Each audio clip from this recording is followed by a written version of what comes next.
Gemeente, ons beweeg na 'n oomblik van stil word en 'n oomblik van refleksie, soos wat ons onsself voorberei om te luister na die woordverkondiging van God. Ons is hier vandag om by die Here te hoor. Die Here wil met ons elkeen 'n boodskap, en ons neem 'n oomblik om vir die Here te vra, Here, wat wil U vir ons sê? So wanneer ons luister na die woorde van 1 Korintiërs 13, kom ons herinner onsself daaraan dat ons die Here nodig het, om vir ons te wys waarheen ons. Kom ons neem 'n oomblik en maak ons oë toe, dan luister ons na hierdie teks saam. 1 Korintiërs 13 vanaf vers 8. Die liefde vergaan nooit nie, maar die gawe om ongewone tale en klanke te gebruik sal ophou, en die van kennis sal uitgedien raak. Want ons ken maar net gedeeltelik, en ons profeteer maar net gedeeltelik. Maar wanneer die kom, sal wat gedeeltelik is uitgedien wees. Toe ek 'n kind was, het ek gepraat soos 'n kind, gedink soos 'n kind, geredeneer soos 'n kind. Maar nou dat ek 'n man is ek klaar met die dinge van 'n kind. Is ek klaar met die dinge van 'n kind. Nou kyk ons nog in 'n dowwe spieël en sien 'n raaiselagtige beeld. Maar eendag sal ons alles sien soos dit werklik is. Nou ken ek net gedeeltelik, maar eendag sal ek ten volle ken. En nou, geloof, hoop en liefde bly, hierdie 3. En die grootste hiervan is die liefde.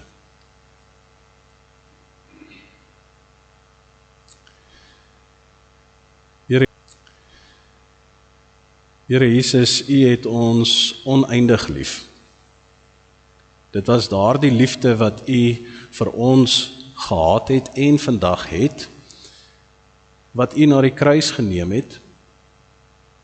Dis daardie liefde wat ons vandag by mekaar bring. Dit is daardie liefde wat voortvloei vanuit ons harte uit, vir wat U doen, vir wie U is. Here Jesus, wanneer ons stil word vanoggend in hierdie oomblik van nadenke, 'n oomblik van gebed neem, om ons fokus te verskuif weg van onsself af na die opgestaande Heer, dan kom doen ons dit met die verwagting, met die hoop, dat U deur U Gees met ons elkeen sal praat. Want op Pinkster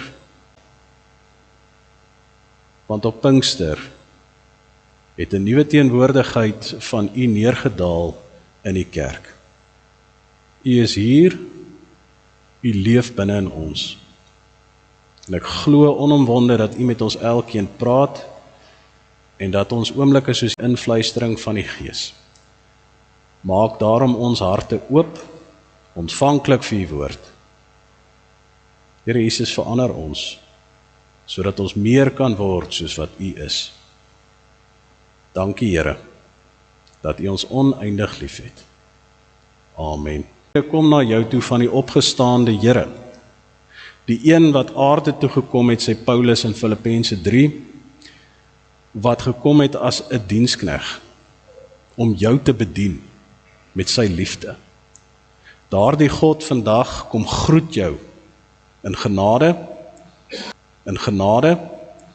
en in vrede. En hy kom nooi jou uit om te hoor wat hy vir jou wil sê. Neem hierdie oomblik in tyd, om af te skakel en te hoor wat hy vir jou wil sê. Gemeente, as jy jou Bybel byderhand het, wil ek jou uitnooi om vir my oop te maak op by die Evangelie van Johannes, in die 19de hoofstuk, en daar gaan ons saam lees van vers 38 tot 42. Ongewoon vandag kom staan ons stil by die graf, begrawe is. En ons kom neem 'n tyd waar ons stil staan by hierdie moment en waar ons reflekteer. Reflekteer oor wat die Pinkster vir my gaan beteken en reflekteer oor die opoffering wat Jesus vir die Gees van God kon ontvang. Stilte in die Bybel speel 'n ongelooflike rol. Want in die oomblikke van stilte word daardie persoon wat in dit sit geroep om tot inkeer te kom. Om tot inkeer te kom. Om diep binne in homself in te gaan en te luister. Dink maar aan Elia. Die stormwinde het gekom, die aarde het geskit, vuur was daar, maar die stem van die Here was in die stilte. In die stilte het Elia iets van God gehoor. Dink verder aan Job, waar hy alleen in die stiltes moes gaan sit, om te gaan dink aan dit wat in sy lewe gebeur. As ons begin by Johannes 19, en ons begin daar saam lees in vers 38, dan kom sê ons vir mekaar, Pinkster begin juis in die stilte van nadenke. Die stilte daarvan dat Christus vir my en vir jou gesterf het. Waarom? Waarom sou hy vir jou en my sterf? Ons lees saam in Johannes 19 vanaf vers 38 die volgende. Van Arimatea, wat 'n disipel van Jesus was, maar in die geheim. Omdat hy vir die Jode bang was, vir Pilatus gevra of hy die liggaam van Jesus mag neem. Pilatus het sy toestemming gegee. Josef het sy toestemming gegee. Josef het toe gegaan en sy liggaam weggeneem. Nikodemus, wat 'n keer in die nag na Jesus toe gekom het, het ook gekom en 'n mengsel van omtrent 50 liter mirre en alwyn gebring.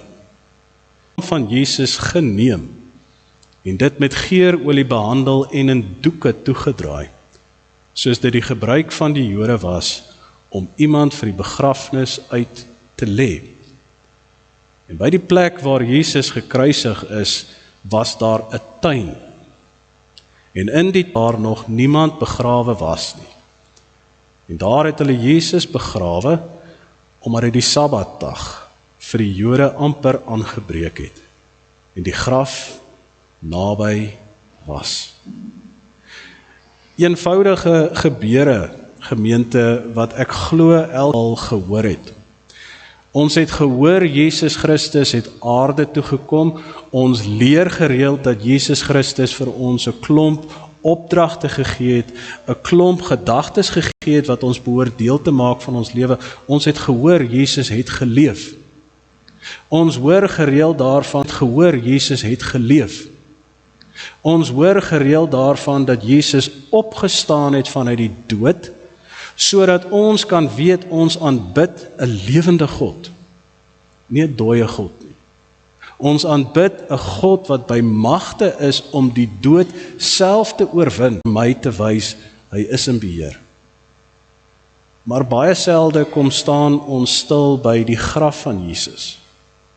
En ons kom vra onsself die vraag af, waarom is daai gebeure ingeteken in die evangelie in? As dit dan so onbelangrik was, waarom sou Matteus, Markus, Lukas, Johannes melding maak van die graf? Die graf waarin Jesus Christus begrawe is. Johannes was 'n teoloog en sy gemeente was studente gewees van hierdie teoloog. En andersins as Matteus, Markus en Lukas was Johannes daarop ingestel om dieper in te gaan in die kernwaarhede van die geloof en om te vra, wat sê daardie gebeurtenis vir ons? Die studente. As jy nie op universiteit was nie, plaas jouself in die skoene van 'n leerling by 'n skool wat in 'n klas sit en 'n onderwyser is besig om klas te gee. En daar op die bord word daar 'n stelling geskryf en daar word begin gepraat oor wat die stelling behels vir die klas wat ons gaan hê. Johannes se studente word geneem na die graf van Jesus toe en so begin Johannes die teoloog dieper delf in hierdie gebeurtenis in, sodat hy vir hulle kan verduidelik waar dit inpas. Nou moet ons net weer eens vir 'n oomblik stil staan en vir mekaar sê, Johannes se disippels, staan hulle voor die kruisiging, staan hulle voor die dood van Jesus Christus, of staan hulle na die opstanding, na die uitstorting van die Heilige Gees? Daar is verskillende weergawes daarvan, maar die algemene verstaan is dat Johannes se disippels vanuit die oomblik staan na die uitstorting van die Heilige Gees en terugkyk. En hulle vra die vraag, hoekom is die graf noodsaaklik? Johannes verduidelik vir hulle in hierdie gedeelte, hierdie grafgebeurtenisse is so belangrik om van kennis te neem, want dit simboliseer die wagtydperk wat gepaard gegaan het met die uitstorting van die Heilige Gees. Pinkster in Grieks word Penta genoem. 50 dae na Jesus Christus opgestaan het vanuit die dood, is Pinkster. Vir 50 dae moes die disippels wag, inkeer in hulle self en vra wat beteken. Maar 'n ongelooflike mooi ding kom beeld Johannes verder uit om te sê vir sy disippels, geloof gaan nie oor wat jy sien nie, dit gaan oor die onsigbare.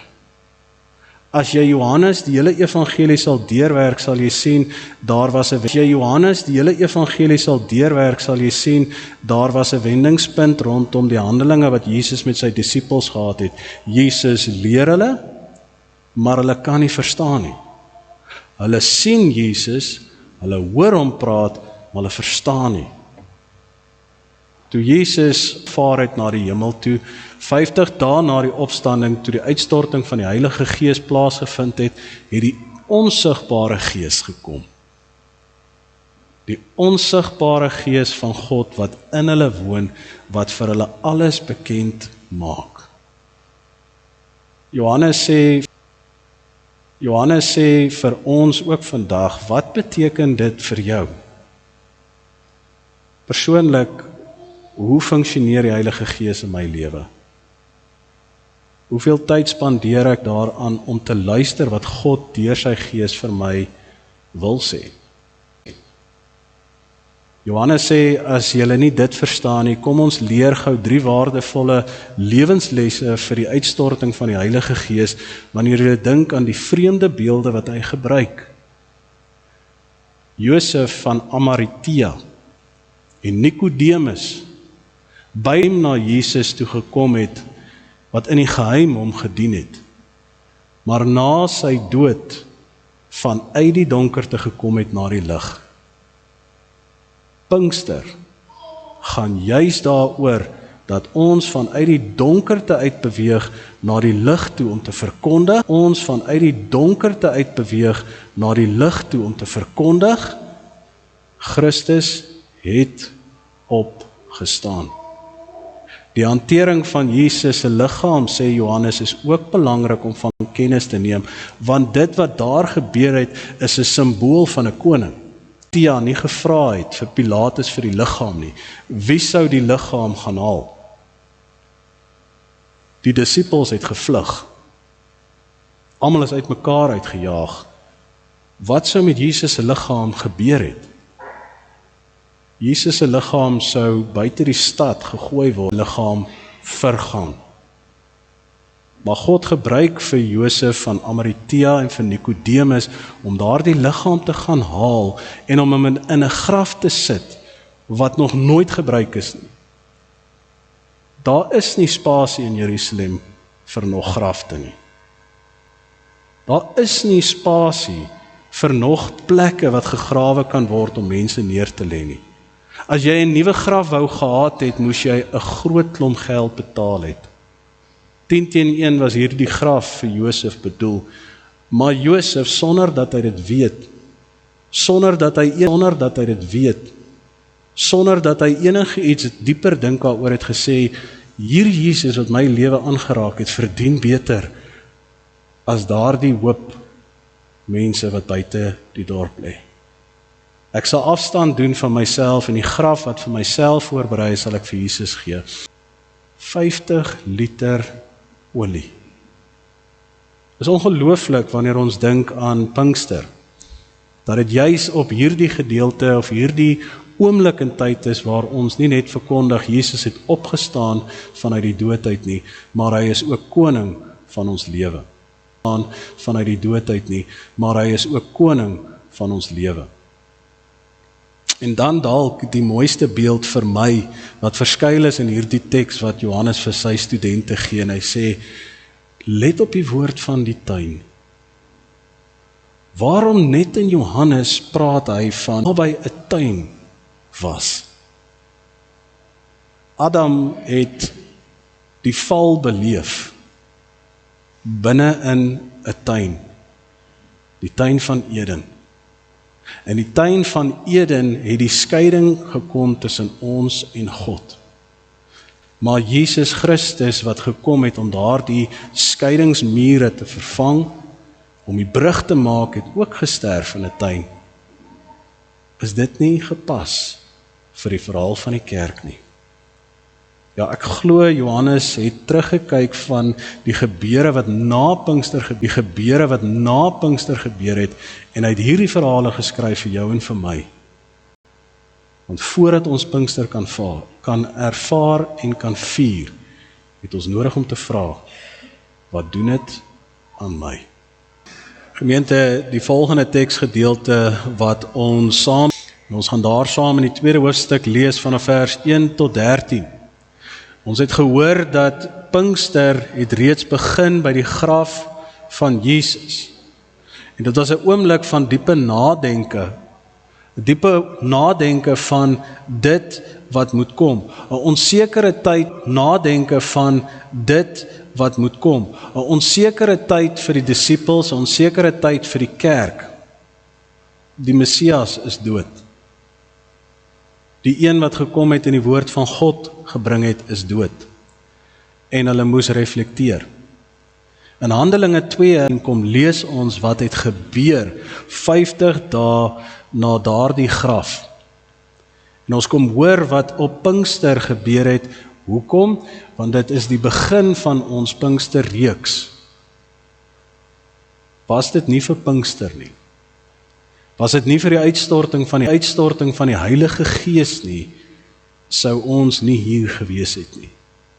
Want dit is deur die Gees waar die nuwe verbond tot stand gekom het, waar die huisgesin van God begin is, waar die kerk gestig is om uit te gaan. Ons lees saam vanaf vers 1. Toe die dag van die Pinksterfees aanbreek, was hulle almal op een plek by mekaar. Skielik was daar 'n geluid uit die hemel, soos 'n geweldige stormwind. En dit het die hele vertrek gevul waar hulle gesit het, gesien, wat in tonge verdeel en op elkeen van hulle gekom het. Almal is met die Heilige Gees vervul. En hulle het in ander tale begin praat, soos die Heilige Gees dit aan hulle gegee het, om onder sy leiding te doen. En daar het godsdienstige Jode onder sy leiding te doen. En daar het godsdienstige Jode uit al die nasies onder die son in Jerusalem gewoon.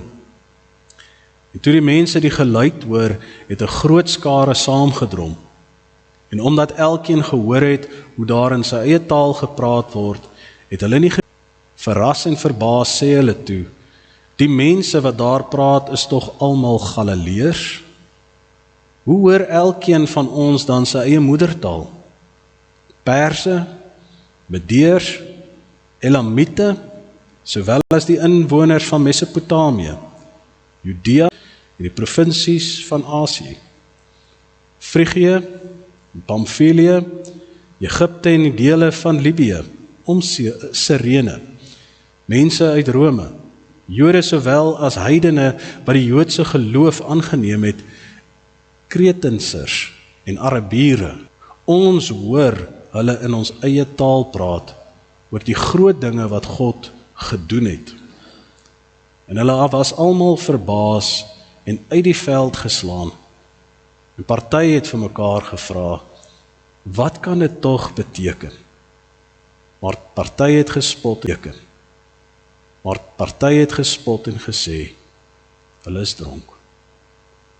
Mag die Here sy woord ryklik seën vandag. Here Jesus Christus, wanneer ons stil word by die woord, wanneer ons harte oopmaak om die boodskap, dan kom glo ons in die Heilige Gees. Ons vertrou in die Heilige Gees om daardie woorde vir ons lewend te maak en ons kom stel onsself oop vir die werking van die Heilige Gees om deur ons te werk. Om hierdie woorde wat ons saam gelees het lewend te maak en om die woorde wat ons saam gelees het lewend te maak en om die herinnering van wat plaasgevind het by Pinkster in ons harte te bære.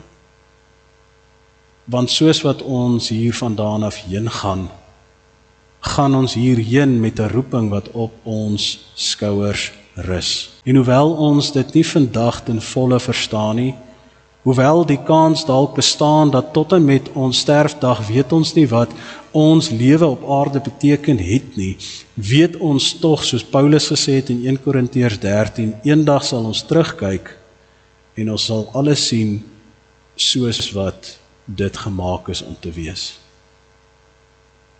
Gees van God, kom herinner ons daaraan dat U ons geplant het hier in hierdie wêreld. Dis nie toevallig dat ons hier is nie. Dit is nie toevallig dat ons vandag in die genade deel om die asem in te neem wat U vir ons gee, nie. U het ons geroep. Daarom weet ons as ons hier vandaan af gaan, word ons gestuur. Net soos U die kerk gestuur het. Mag ons aansluit by daardie roeping en mag U Gees ons herinner van die Vader en die Seun en die Heilige Gees. Amen. Gemeente, vanoggend se woordverkondiging se tema is: eendag sal ons verstaan waarom ons hier is. En reeds van die begin van hierdie boodskap af wil ek vir jou vra om te dink, dalk net vir die volgende 10 minute of 15 minute wat ons saam wandel in die woord. Net op daai vraag, waarom is jy hier? Waarom het God jou gestuur hier na hierdie aarde toe? Wat 'n belangrike rol het jy om te... Waar pas jy in binne in die groter geheel van God se koninkryk? Want ons het nodig om te weet dat wanneer ons reflekteer oor Handelinge en in Johannes 19, dat ons vir mekaar sê, die kerk se verhaal het 'n beginpunt gehad. Maar tot Jesus Christus terugkom om ons te kom haal, is die kerk nog steeds besig om sy verhaal te skryf. Jy en ek wat deel maak van hierdie kerk, die groter gemeenskap van die heiliges in die Here se koninkryk, het 'n pen ontvang. En ons is gevang. En ons is geroep om iets te skryf. Waar Johannes gevra het, wat nou? Wat moet ons doen soos wat ons wag op die koms van die Heilige Gees? Kom Handelinge en vra van jou en vir my, waarheen nou? Weet jy waarheen jou pad is? Paulus sê, my oog is op Christus. En daarom sal ek my lewe end uitloop met die verwagting dat ek Christus sal sien, maar selfs sien ek hom nie terugkeer aarde toe nie, sal ek nog steeds volhard. Want ek weet wat Christus in my, sal ek nog steeds volhard. Want ek weet wat Christus in my lewe gedoen het. Die disippels moes vir 50 dae reflekteer. En as jy kon teruggaan in die woord van God en jy sou net 'n aantekening gemaak het en jy kom by Johannes 13 vers 7, sal jy daar sê, dit wat ek nou doen, sal julle net nou verstaan.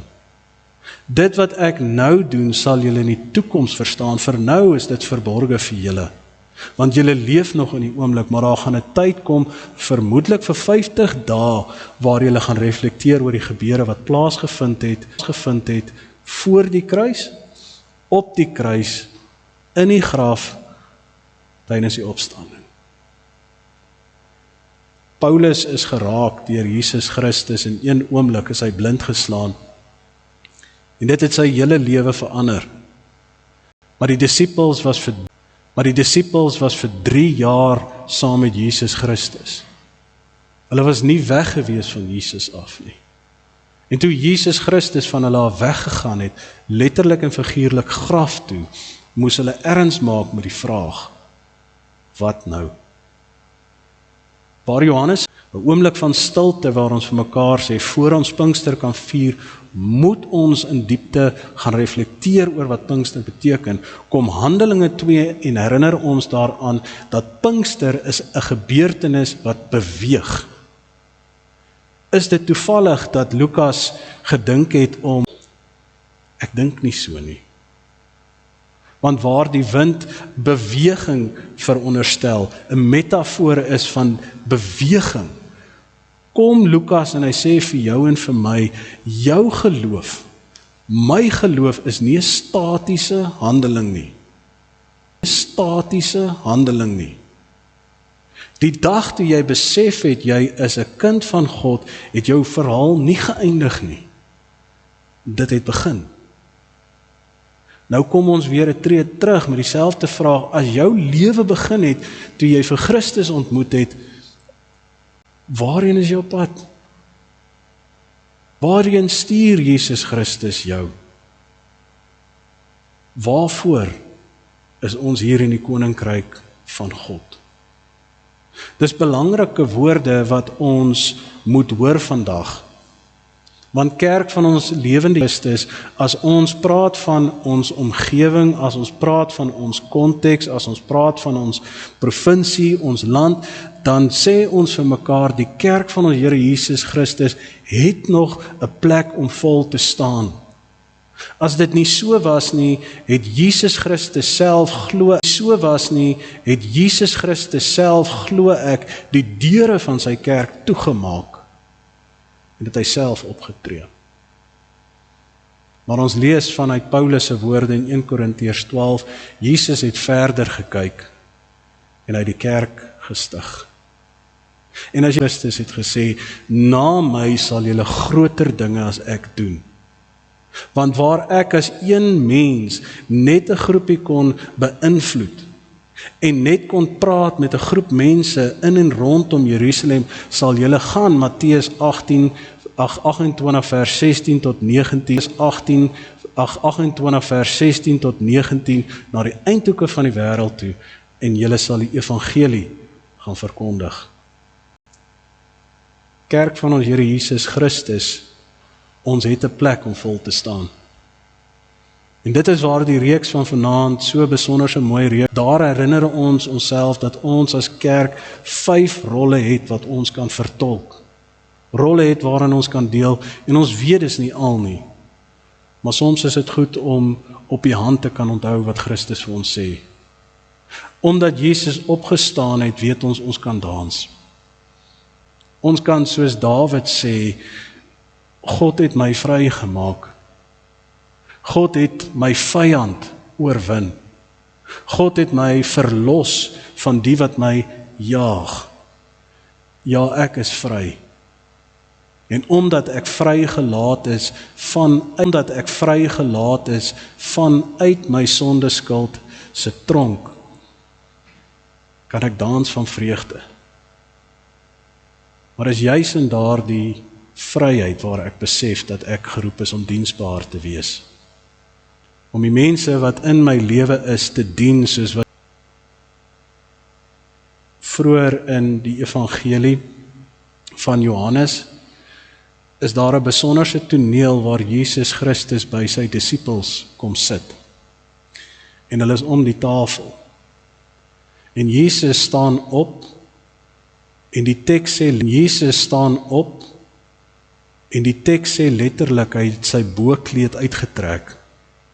En hy het verder gegaan, en hy het daardie kleed wat onder dit was, ook uitgetrek. En hy het homself vir die mense ontbloot. En hy het 'n skottel geneem en was diensbaar, sy liefde te gee. Ons wat hier sit vandag as die kerk kom, en ons gaan doen God se wil, want ons is dankbaar. En ons word geroep om te gaan en te gaan loop. 'n Pragtige verhaal wat jy ook vir jouself kan aanteken en wat ek jou wil uitnooi om te gaan lees, vind ons in Markus 10 vers 17 tot 22.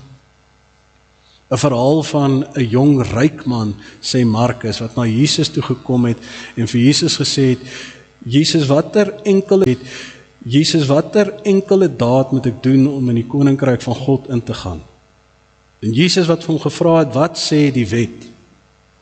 Nadat hy die wet uiteengesit het, toe sê die ryk man vir hom, maar Here, dit doen ek reeds van my kindsbeen af.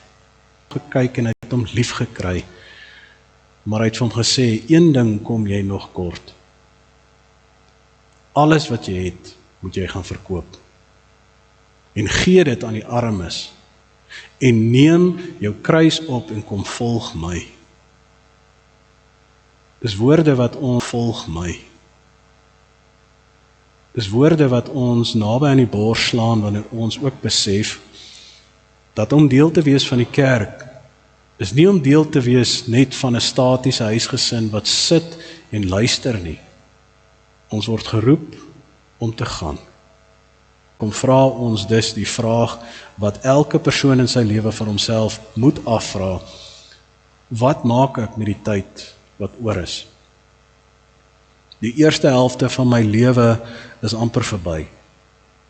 Volgende jaar het ek die mylpaal bereik waar dit letterlik en figuurlik die helfte van my lewe simboliseer. En ek moet reflekteer oor wat het ek die eerste 40 jaar gedoen. Die tweede 40 jaar lê voor en dit gaan vinnig verby. Wanneer jy dink aan 50, dan begin jy dink aan aftree. Wanneer jy op 65 kom, dan begin jy dink aan die aftreeoord. Wanneer jy op 70, 75 kom, dan begin jy dink aan die dood. Wat maak jy met die tyd wat die Here vir jou gegee het? Ons lees van ons vir onsself kan vasmaak, praktiese goed wat ons aan ons lewe kan toevoeg, nie net in hierdie kerk nie, in hierdie huisgesin nie, maar ook in my vriendekring, in my eie huisgesin, ek kan die goed toevoeg. Ons lees in vers 1, die disippels was almal saam. Ons lees in vers 1, die disippels was almal saam. Saam besig om te bid, saam besig om te deel in die moment, saam besig om die eenheid te bewerkstellig wat Christus in gedagte gehad het. Daar is niks belangriker as eenheid in hierdie wêreld nie. Jesus wat gesê het, 'n huis wat verdeeld is in homself, kan nie bly staan nie. Letterlik en figuurlik sê die grondteks van Grieks, 'n koninkryk wat verdeeld is in homself kan nie bly staan nie. Ek en jy maak deel van 'n huisgesin, van 'n konteks, van 'n vriendekring, waar God van ons vra, bewaar die eenheid. Daarmee saam lees ons in vers 3, dat die disippels het ook getuies geword van wat gebeur het. Ongelooflik waar hulle nie net gehoor het, dat die wind beweeg het nie, maar dat hulle met hulle eie oë gesien het, hoe die Gees van God neerdaal in die vorm van vuurtonge en op elkeen gaan rus. Hulle sou uitgaan in die wêreld in en hulle sou getuig het, net soos Paulus, van alles wat hulle gesien het. Hulle sou vir mense gesê, ons vir julle deel, ons kan dit met julle deel en vir julle wys, want ons het dit self gesien. Ons is daarom getuies van wat God in ons lewe gedoen het. Watter sigbare wonderwerke het jy? Wat vergeet te gaan oor werke het jy? wat vergeet te gaan oor tyd. Watter wonderwerke het jy al gesien in jou lewe, wat nie gedeel word met die mense daar buite nie? As ons dink aan ons lewe, kom sê ons vir mekaar, ons sien om ook God raak te sien. In 'n siniese wêreld is dit juis ons as kerk wat die lig kom skyn, om vir mense te sê, daar is hoop. En dan in vers 4 kom lees ons die ongelooflike ding, dat die Gees van God het elkeen vervul. Niemand uitgesonder nie. Daar staan in die teks, almal is gevul met die Gees van God. Want soos ons gereformeerde tradisie ons leer ook, om gevul te word met die Heilige Gees beteken dat ons die volgende fase van Christus se koninklike werk ingaan. Die stokkie is oorgegee aan jou en my. Jesus Christus het gesê, ek vertrou jou met die grootste geskenk, die geskenk van die ewige lewe, wat jy vir ander mense moet gee. Abraham en my gestaan het, is nou jou verbond. Die genade, die vrede, die liefde, die vooruitgang, rus nou op jou lewe. Daarom sê ons vir mekaar met Pinkster, ons word geroep om in hierdie wêreld uit te gaan en te word geroep om in hierdie wêreld uit te gaan en te getuig. Pinkster is 'n samevatting van gebeure wat van ons vra om tot nadenke te kom, waarom het Pinkster aangebreek? Waarom was dit nodig vir God gewees om die Pinksterdag te vra, wat maak ons daarmee? Ek glo onomwonde dat 'n eenvoudige boodskap soos hierdie, dat jy getaak is om te gaan, 'n boodskap is wat jy vir jouself kan toevoeg. 'n boodskap is wat jy saam met God kan uitpak en 'n boodskap wat ek glo vir jou 'n ongelooflike toekoms gaan inhou as jy dit verstaan. 2 groot gebeurtenisse in jou lewe. Die dag as jy gebore word en die dag as jy uitvind hoe kom. Wanneer ons van onsself sê dat God van ons vra om te getuig, dan wil ek jou vra om hierdie beginsel te gaan onthou van kommunikasie. Die beginsel wat die wetenskaplikes in glo is om te sê, kommunikasie gebeur met 55% van jou liggaam. 30% daarvan gaan met jou stemtoon. Gesig tot gesig, aanraking en gesprek. En net 8% daarvan is woorde. Kerk van ons Here Jesus Christus, ek ingesluit. As nodig is om die evangelie doeltreffend te gaan preek, waarom sal ons nie gaan nie? God het jou geplant in die omgewing waar jy is, vir 'n rede. God wil jou gebruik. Mag die Pinkster en God wil jou gebruik. Mag die Pinkster en die tyd wat daarmee saamgaan en die viering daarvan jou herinner dat die Gees van God in jou woon, maar dat hy nou deur jou wil werk. Vind jou roeping. Vind jou roeping in Jesus Christus alleen. Here Jesus Christus, ons vind ons vrede en rus in U arms. Maar ons vind ook die antwoorde op die lewe net by U.